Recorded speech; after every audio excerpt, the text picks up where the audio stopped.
piye?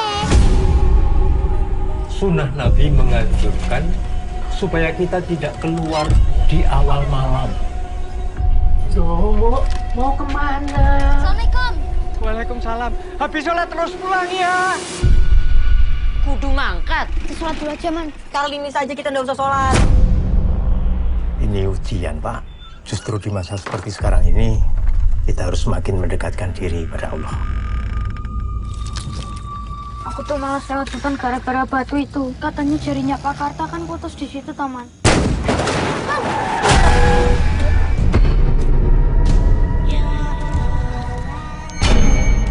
Gimana keadaannya Salman, Pak? Saya rasa sudah agak terganggu jiwanya.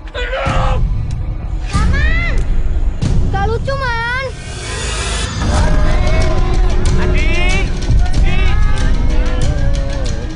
Segera selamatkan Ade. Kalau dugaan Pak Le benar, dia itu jin.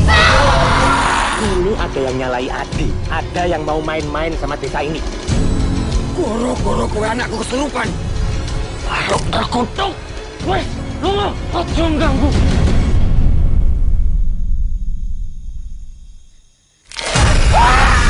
Goblok kowe sing musrik. Dia itu jin.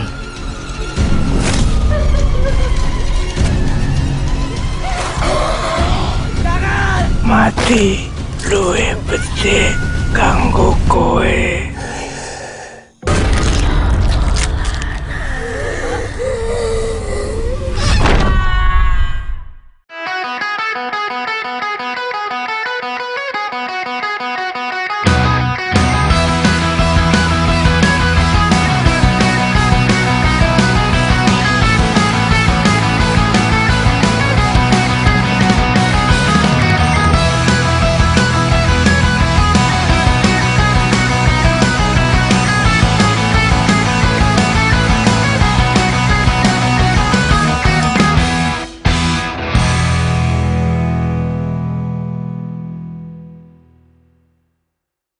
Halo Sobat Antara, selamat datang kembali di acara Berisik Berita Asik dari Podcast Antara. Kali ini bersama saya Arya Sindiara, yang mungkin sebelumnya udah pernah ketemu tapi udah lama gitu. Sekarang ketemu lagi, boleh kali ya kenalan lagi. Nama saya Yara, biasa dipanggilnya. Hobinya itu makan. Ada yang ketawa ini di sini. Hobinya makan. Terus apalagi kok jadi kayak ngisi biodata zaman SD ya. Ngomong-ngomong zaman kecil nih Sobat Antara, pernah gak sih kalian tuh waktu kecil diingetin gitu, jangan keluar kalau maghrib diomelin gitu, soalnya kalau waktu maghrib tuh ada inilah ada itulah. Nah, pembahasan kita hari ini akan sekitar waktu maghrib nih, karena hari ini saya sudah kedatangan para bintang dari film yang akan segera tayang pada awal Februari nanti. Tapi sekarang aja trailernya itu sudah ditonton oleh lebih dari 1 juta viewer. Penasaran gak sih? Langsung aja nih saya kenalkan, sudah bergabung bersama saya para pemain film Waktu Maghrib. Halo, boleh dikenalkan teman-teman? Hai. Ramai sekali jutaan penonton di sini pemirsa. Udah lebih jadi hostnya nih kayaknya nih. Iya, betul. Boleh dikenalkan nih. Sebenarnya sih aku udah kenal, tapi biar para penonton lebih kenal, boleh langsung kenalin diri sendiri dong. Silakan. Halo semuanya, nama aku Ali Fikri. Halo semuanya, nama aku Andri Masadi. Di film Waktu Maghrib, aku berperan sebagai Karta. Aku berperan sebagai Adi. Oke, sebelum kita masuk ke soal pembahasan film nih, tadi kan aku udah TMI sedikit nih cerita soal masa kecil gitu kan. Kalian waktu kecil pernah gak sih ada pengalaman aneh atau pengalaman nyebelin gitu seputar waktu maghrib atau waktu senja gitu? Celah senja. Ali sebagai anak senja, Li? Enggak. Enggak. Pernah? Ada? Aku sih waktu masih kecil belum ada lah pengalaman kayak ngelihat mistis-mistis. Sekarang udah gede gitu. ya? Iya. Enggak, belum ada. Benar, belum ada. Belum. Kalau aku dulu Yar, ini manggilnya Yar aja biar akrab ya. Boleh. Aku dulu pernah waktu masih kecil, mungkin kelas 6 SD atau kelas 1 SMP, lupa aku. Dulu kan kalau kecil suka main bola gitu ya di lapangan gitu sampai sore, sampai mau menjelang maghrib. Biasanya setelah main bola itu kita nongkrong di pos, ada pos kayak gubuk pendopo gitu, biasa buat nongkrong. Setelah main bola nongkrong di situ tuh, tapi belum azan. Kayak masih nurunin keringet apa, masih SD gitu. Terus aku kan kecil lumayan aktif ya, aku nggak bilang nakal ya, aktif, jadi suka naik-naik kemana, manjat-manjat. Lebih positif ya kalau Iya, aktif. Terus naik tuh ke atas atapnya asbes kan, atapnya kan dari asbes tuh, pendoponya tuh kayak kayu-kayu gitu, atapnya asbes, tempat duduknya tuh kayu. Aku naik ke yang asbes itu, wewe teriak-teriak. Terus tiba-tiba azan kan, duk, Allahu Akbar. Terus teman-temanku tuh beberapa orang udah bilang, Dri ayo pulang gitu kan. Maghrib nih, alah baru azan doang, kataku kan gitu, biasalah. Rebel dikit aktif, tetep rebel aktif lah gitu. Terus alah baru azan doang, baru aku ngomong kayak gitu, tiba-tiba asbes itu jeblos.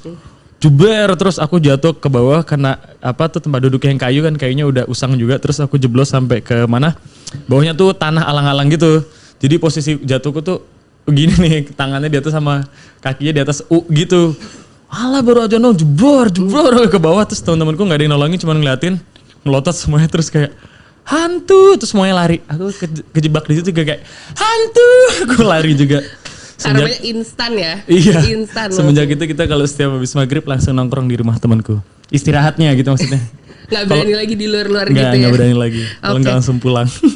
Nih kita udah sedikit, Ali belum ada ya, sayangnya jangan sampai. Lu didengerin tuh. Gak apa-apa sih buat pengalaman. Nah iya kan, jadi, lumayan kan Li. Betul, bisa di-sharing loh punya pengalaman tuh.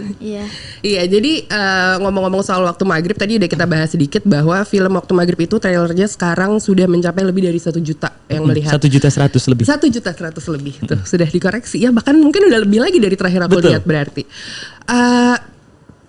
Ini kan konsep yang mungkin agak baru ya, kayak membawa zaman dulu kita kecil nih, membawa kita sedikit ke zaman dulu kita kecil buat yang seumuran kita. Kalau yang seumuran dia beda kali zamannya gitu. Boleh diceritain nggak sih premisnya atau jalan ceritanya kayak apa sih film ini, Ali dan Andri? Silakan Kak Andri. Film Waktu Maghrib ini sebenarnya bercerita tentang ini bercerita lewat point of view anak-anak. Ada Ali Fikri, Bima Sena dan Nafizah, Adi, Saman dan Ayu. Bercerita tentang 3 anak ini yang dimana ketika waktu maghrib mereka mangkir dari kewajiban-kewajibannya gitu. Kayak maghrib harusnya pulang, mereka tidak ada di rumah. Kemudian harusnya mereka misalnya sholat, mereka malah meninggalkan sholat. Dia malah let's say sumpah serapah pas di waktu maghribnya. Dan hal-hal yang mereka lakukan itu ternyata malah membawa bencana gitu. Karena percaya atau tidak memang katanya ketika waktu maghrib tiba, perpindahan antara terang dan gelap itu biasanya hantu-hantu itu ya, aku nggak ngerti bahasa itu, dilepaskan. Dan kalau kita bertingkah laku sembrono tuh biasanya malah bisa jadi kualat atau terjadi beneran. Kayak kalau ngomong sumpah serapah tuh malah jadi beneran. Nah ini berkisah tentang anak-anak ini yang badung-badung, si Ali sama si Adi sama Saman, Ali dan Bima, badung-badung yang mangkir dari kewajibannya di kala waktu maghrib. Dan kemudian efek sampingnya dari yang mereka lakukan itu mereka tuai gitu, kejadian demi kejadian, ngefek kepada dirinya sendiri, terus sampai ke rumahnya dan ke sekitarnya juga gitu. Kalau Ali gimana? Ada pandangannya nggak sih soal jalan cerita yang tadi diceritain sama Andri mungkin? Ya kurang lebih tentang anak-anak yang bersahabat, tapi mereka badung. Jadi ceritanya itu mereka sering terlambat sekolah. Terus Adi dan Saman ini ngelakuin apapun juga bareng, dimarahin juga bareng. Pada suatu saat waktu lagi telat, si teman aku Saman ini sumpah serapah tuh, kenapa nggak mati aja kayak ini gurunya. Nah itu pas banget waktu azan maghrib. Jadinya akhirnya ibu gurunya meninggal beneran deh. Itu nah spoiler kan, lanjutannya stop gitu dong. Ya, lanjutannya guys. Deteknya di situ ya. Iya. Tapi boleh ceritain nggak sih guys karakter kalian mungkin masing-masingnya tuh seperti apa gitu? Kalau Adi itu anaknya tetap badung, tapi nggak badung-badung amat, lebih ke arah positif lah. Terus dia suka badung yang positif tuh. Ya maksudnya nggak nakal-nakal banget gitu loh. Aktif dia, berarti jatuhnya aktif. Iya benar aktif. Dia cuma ngikutin temennya aja yang nakal banget. Terus dia orangnya suka mengamati, loves the nature, and then apalagi ya, anak baik yang kena bad influence lah gitu. Ceritanya gitu ya. Iya. Gitu. Suka banget sih cara penjelasan itu keren loh. Anak baik yang kena bad influence. Yep. Oke, kalau karakternya Karta gimana nih Kak Andri? Kurang lebih juga anak baik. Ini adik kakak apa gimana nih, mohon maaf. Karta itu adalah manusia yang tidak tinggal di satu desa yang sama bareng sama yang lain. Dia tinggal di hutan sendiri, rumahnya gubuk, hutan sendiri. Setiap kehadirannya dia itu dianggap sebagai pembawa bencana, membawa kesialan di kampung. Dan Karta ini juga dari kecil sering dibully sama warga kampung, dan ya selain dianggap dia pembawa sial dan pembawa bencana ini, ya si Karta juga punya masa lalu yang cukup traumatis yang dia bawa sampai besar, yaitu tentang relasi dia dan suara azan. Trauma yang dia punya di waktu kecil tentang dirinya dan suara azan itu masih kebawa sampai besar, dan ya akhirnya dia memilih untuk tidak tinggal di satu kampung yang sama dengan orang lain gitu. Tapi aku jadi penasaran deh, kayak dari dua karakter kalian ini semirip apa sih mereka dengan kalian in real life gitu karakternya, dan kalau misalnya lumayan beda nih atau ada mirip-miripnya dikit, proses pendalaman karakternya tuh kayak gimana buat kalian berdua? Mungkin kalau aku sih, ya aku kan kurang lebih juga sama kayak Adi, nggak nakal-nakal banget, aktif. Tapi ya kalau nature, aku juga suka nature. Terus mungkin pendalaman karakternya belajar bahasa Jawa lagi kali, karena dulu emang aku tinggalnya di Solo, bisa bahasa Jawa tapi nggak terlalu nggak terlalu fasih banget lah. Jadi ya di waktu reading itu kita ngulik lagi, belajar bahasa Jawa, istilah-istilah Jawa yang biasanya dipakai oleh orang-orang Jawa. Itu sih mungkin. Jadi sepanjang film itu kamu memang bicara pakai bahasa Jawa? Iya, bahasa Jawa campur bahasa Indonesia juga. Aksen Jawa. Kalau Kak Andri gimana? Terus ada bangun chemistry juga sama siapa? Bima. Yang ngasih bad influence. Si bad influence. Iya, namanya Bima, berperan sebagai Saman. Sayang banget dia nggak bisa ikut, sakit hari ini. Terus sama Kak Andri juga sebenarnya aku nggak ada koneksi apa-apa ya. Koneksi? Maksudnya relasi. Kayak relasi apapun gitu. Iya, ada sedikit. Ya sedikit doang lah. Jadi karakter kalian nggak banyak ketemu gitu? Enggak, ya ketemu tapi jarang-jarang. Introvert. Kalau Andri gimana pendalaman karakternya nih? Bingung ya jelasinnya. Ya sebenarnya sih untuk Karta itu menurutku agak spesial ya, karena nggak bisa ditreatment kayak aku ngedalamin karakter-karakter biasa aku dapat di project film atau series lain, karena somehow orang ini punya traumatis di kuping tentang suara azan. Orang ini dari kecil biasa dibully, dicaci maki, dan dari kecil pun dia sering dianggap pembawa sial gitu karena kejadian dulu waktu kecil. Jadi pasti orang yang punya sejarah itu di waktu kecil, ketika besar dia menyimpan memori-memori itu dalam tubuhnya yang akan menghasilkan yang akan terlihat dari visualisasi tubuhnya gitu. Jadi aku agak nggak agak PR sih, itu memang tugasku gitu ya. Itu memang tugasku, aku agak riset cukup banyak, observasi tentang psikologis manusia, tentang bentuk tubuh manusia dan pengaruhnya, kemudian tentang trauma, depresi. Aku lumayan bikin esai jurnal tentang karakterku, aku nulis sekitar 30 halaman mungkin. Ya maksudku aku nulis sejarah supaya aku punya ingatan lengkap aja tentang aku dan karakterku gitu ya. Terus kemudian yang jadi PR buatku itu adalah itu sih, menghidupkan soulnya si Karta gitu ya. Maksudku ini aku Andri sekarang, aku let's say di titik ini aku, ya kalian bisa lihat misal aku percaya diri dari cara dudukku, cara aku berbicara gitu, semua dari cara aku melihat. Kemudian bagaimana aku bisa menghidupkan soulnya si Karta gitu ya, menubuhkan sejarah-sejarah yang telah dia punya di masa kecil di karakter yang pas aku mainkan adalah di umur sekian tuh, 30 atau 40 kurang sekian gitu. Itu yang menurutku agak PR, cuman ya hasil risetku aku coba dan biasanya itu aku pakai kalau di lokasi. Jadi kalau di lokasi aku biasa, misalnya Ali lagi syuting sama yang lain atau lagi di set gitu ya, aku jarang ngobrol sama Ali sama pemain yang lain. Aku biasa duduk sendiri ya Li. Aku duduk di hutan misalnya sendiri. Aku duduk, kalau aku nggak makan, misalnya yang lain pada sarapan, aku nggak makan. Aku makan sehari cuma sekali. Itu jaga untuk nggak break karakter gitu? Nggak, karena karakterku waktu itu butuh kurus banget dan aku juga butuh buat ngejarnya. Iya.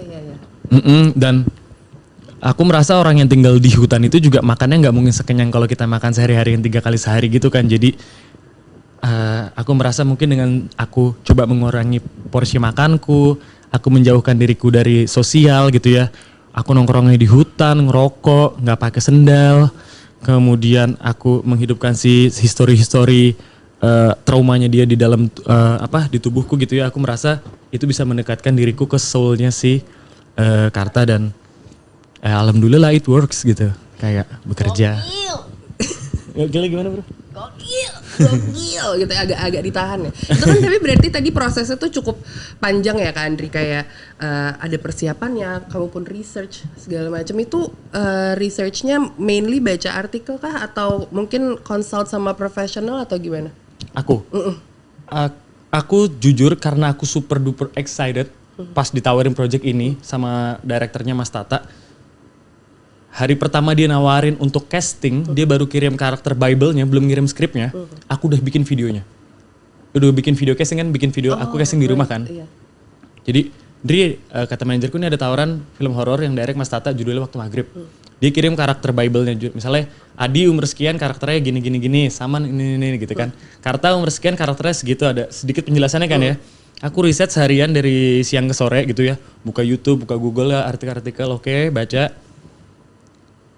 Dengan yang aku punya gitu ya, sama mungkin beberapa buku yang udah pernah aku baca dulu tentang psikologi manusia, bla bla bla bla gitu. Terus aku bikin video castingnya, nggak ada ngomongnya, cuma improvisasi doang, 5 menit atau 7 menit, aksi reaksi gitu. Aku bikinnya pas jam 6 sore, pas maghrib di rumah. Jadi aku take dulu, misalnya kayak gini aku bikin self tape gini, aku take.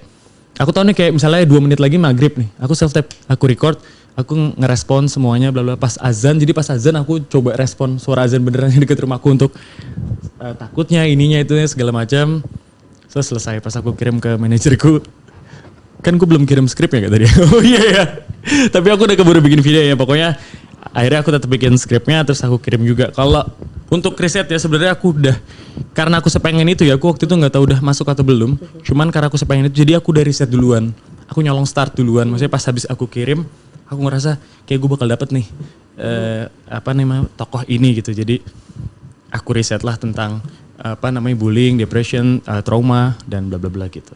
Udah ada feeling juga ya mungkin kayak akan dapet nih. Gitu. Iya, kalaupun gak dapet ya udah deh gitu ya, dapet pelajaran aja ya. Tapi with that being said gitu, waktu dari proses begitu kalian reading ke proses syutingnya, karena kan pendalaman karakternya tadi lumayan banyak ya. Mungkin kalau buat Ali udah sama-sama loves nature gitu sama karakternya Ali, tapi buat karakter yang lain gitu, dari proses reading sampai syuting tuh berapa lama waktu itu? Sekitar 2 mingguan ya. 2 minggu deh kayaknya. 2 mingguan. Sekitar 2 minggu. Dan pada saat itu kalian sudah di Jogja ya? Ada yang masih di Jakarta dan ada yang kita gabung semua cast di Jogja, karena dia kan di film ini ada juga beberapa cast yang dari Jogja. Nah kita kumpulnya semua cast itu di Jogja. Ya. Kalau misalnya waktu pertama baca skrip nih, waktu awal baca skrip kan berarti udah mulai lihat tuh bahwa karakternya Ali contohnya harus bisa berbahasa Jawa gitu, skripnya di bahasa Jawa. Respon kalian waktu pertama kali baca skrip karakter kalian masing-masing tuh gimana sih? Responku, aku sih first impression aku baca skrip sih, aku udah suka banget sama skripnya ya, karena aku tahu ini film horor, kemudian akan jadi seperti apa film horor ini. Kerasa banget banyak detail-detail yang aku tahu kalau ini Mas Tata banget gitu, karena dia juga salah satu penulisnya kan ya. Kayak memang dia masukkan untuk memperciamik ceritanya. Kemudian aku ngerasa kayak apa ya, kadang kan film horor tuh si A jahat, si B baik misalnya tuh kayak gitu. Ini aku ngerasa ya nggak cuman, hampir di semua karakter gitu ya, mereka punya sisi yin and yang saling bertabrakan dan saling keluar satu sama lain, yang menurutku itu bikin jadi manusia banget gak sih gitu. Kita punya sisi baik dan sisi buruk yang bisa keluar di saat-saat tertentu gitu. Jadi first impressionku amat sangat kayak wow. Okay. Kalau Ali? Kalau aku sih first impressionnya karena baru dikasihnya tuh aku kan agak telat. Jadi pas pertama kali, wih ceritanya bagus banget nih. Terus akhirnya aku tanpa disuruh sama mama atau siapapun, aku bacanya langsung 2 kali tuh malam itu karena nggak ada kegiatan apapun. Jadi aku baca 2 kali, wih keren nih ceritanya nih. Terus aku juga ngafalin kapan aku waktu ininya, kapan scene aku lagi ini, kapan aku lagi ini, stabiloin segala macem. Terus pertama kali first impression tentang ceritanya sih, wih keren banget nih, nggak kayak film horor biasa-biasanya gitu. Oke. Emang kalian tapi sebelumnya juga pernah ada pengalaman film horor ya? Both Andri dan Ali sebelumnya sudah Aku pernah, cuman di film sebelum Waktu Maghrib ini aku kebetulan si karakter yang aku mainin tokohnya nggak bersinggungan langsung sama tokoh horornya. Maksud aku nggak bersinggungan langsung sama yang kayak jadi hantunya atau apa. Kalau yang di Waktu Maghrib ini kan kayak iya nih hantu nih gitu kayak gitu. Langsung jadi ya. iya.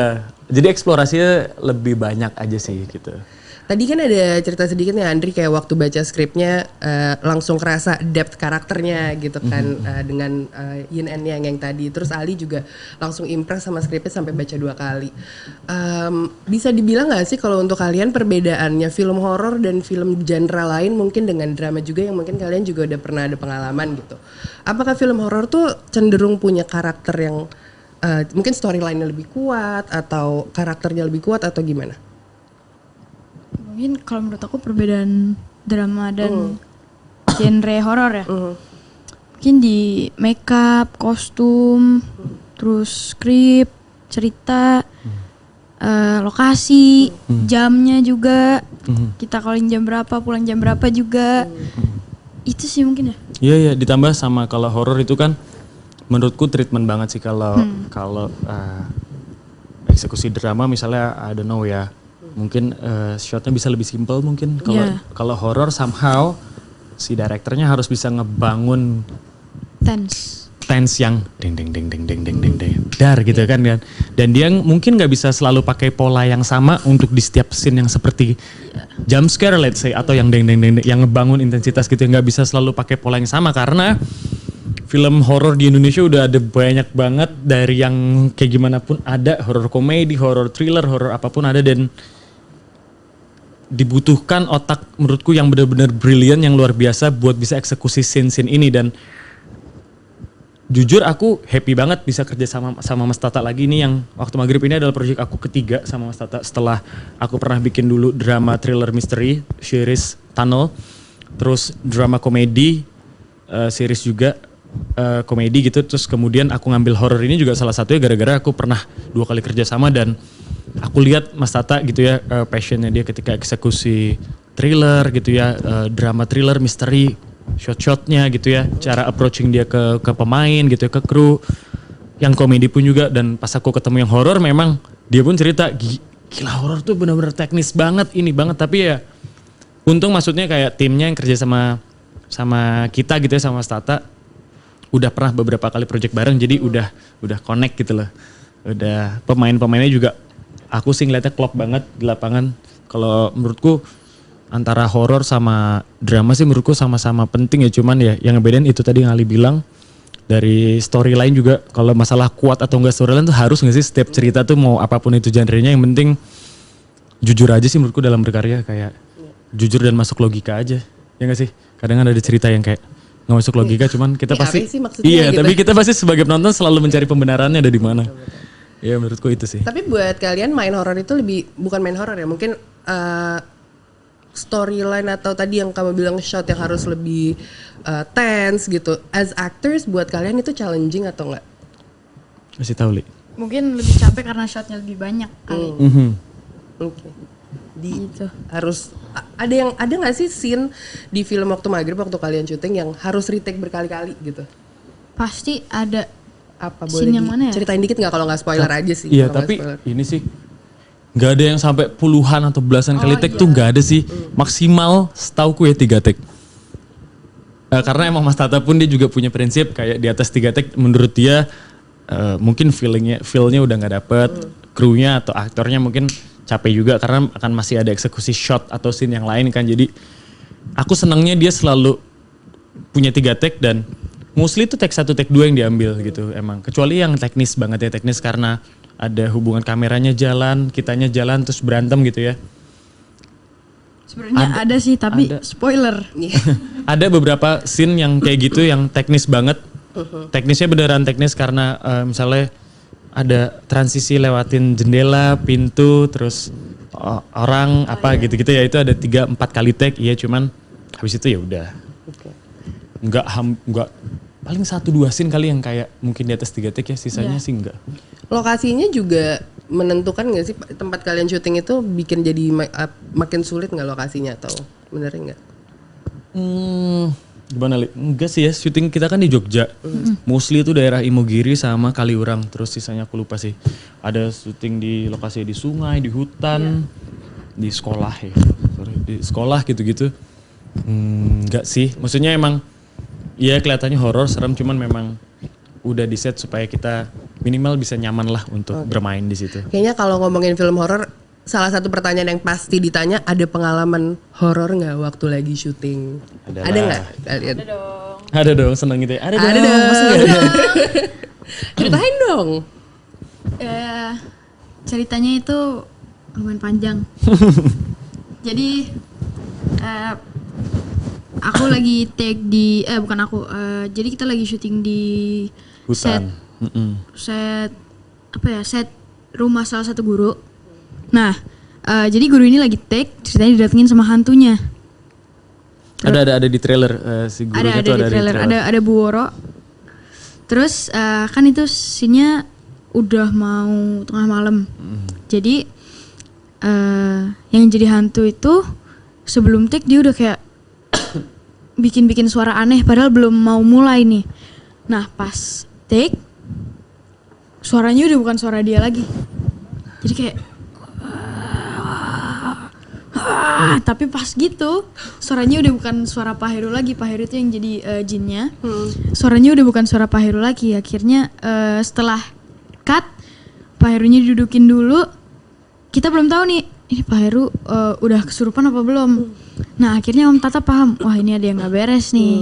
Akhirnya Pak Heru ditaruh di base camp dulu. Lanjutin dong. Oke. Iya itu Dynamic tadi. dulu. Aku soalnya gak di base camp lagi tidur. Oh iya benar. Ya itu tadi lagi, jadi siapa namanya, Bu Woro-nya itu si Aulia lagi mau take, terus ada hantunya di belakangnya. Bener kayak kata Ali tadi bilang. Pas mau take itu ternyata pas take pas keserupan. Jadi intinya dia teriak kenceng banget, tapi itu suaranya pun aku dengar dari base camp tempat aku make up kan jauh ya, lumayan jauh. Aku dengar bukan suara manusia, itu kenceng banget. Wah gitu kenceng banget. Terus udah selesai pokoknya, tiba-tiba aku lagi di ruangan makeup kan, makeupku lumayan PR gitu ya, aku lagi di ruangan makeup. Terus tiba-tiba LP-nya masuk, Mas Bagas sama siapa itu masuk. Keluar semua keluar gitu. Orang makeupnya lagi makeupin aku nih, anak special effect-nya. Tiba-tiba dia keluar, lu kemana lu? Aku bilang tinggal lu kemana? Dia pergi pas aku lihat Pak Heru datang gitu sama orang megangin dia kan. Wah dia keserupan gitu kan. Aku juga lagi tidur tiba-tiba bangun. Ada keserupan. Keluar. Apaan sih, kenapa sih? Iya. Terus make upnya udah dicopot semua kan, sepatunya, bajunya segala macam. Jadi sisa dia cuman pakai celana short pendek gitu sama tank top. Tapi prostetik muka hantunya sama rambut putihnya itu belum dilepas kan. Aku lagi tiduran terus dia berdiri. Lebih serem lagi ya. Dipeluk gitu dia kayak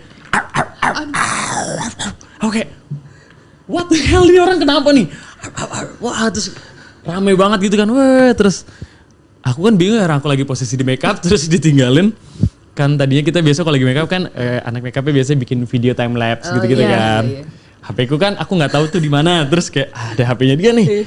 Aku ambil, aku cabut, aku matiin, aku pakai buat rekam si orang keserupannya nih.